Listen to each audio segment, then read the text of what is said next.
नमस्कार, मैं डॉक्टर मनमीत Singh, director urology, robotics और kidney transplant Medanta hospital Lucknow से।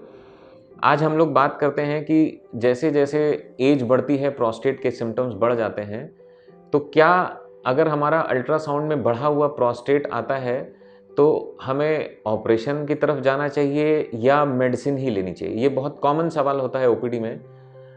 आज के परिवेश में 80% मरीज़ बिना ऑपरेशन के ठीक हो सकते हैं। ध्यान रखिएगा, 80% patients can be relieved by only medicines. सिर्फ 20% मरीज ऐसे होते हैं जिनको आज प्रोस्टेट के ऑपरेशन की ज़रूरत पड़ती है।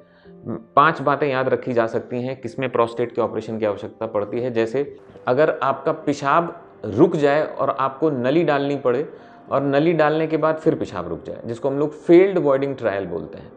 इसके अलावा रिकरेंट यूटीआई, सब दवा लेने के बाद बार बार भी आपको यूरिन में इन्फेक्शन हो जा रहा है बढ़े हुए प्रोस्टेट की वजह से।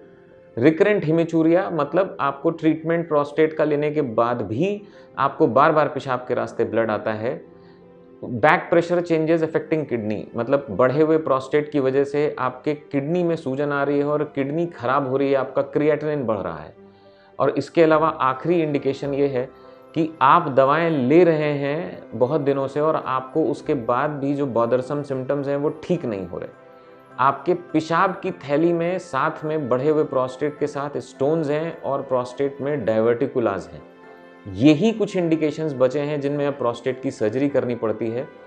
वो सर्जरी भी हम लोग या तो लेज़र से करते हैं या बाइपोलर TURP करते हैं। ये इन दोनों मेथड से सर्जरी करने के बाद पेशेंट दूसरे दिन तीसरे दिन घर चले जाते हैं। उनके पेशाब के कंट्रोल में कोई प्रॉब्लम नहीं आती है और वो अपनी नॉर्मल रेगुलर हैप्पी लाइफ जी सकते हैं। Thank you.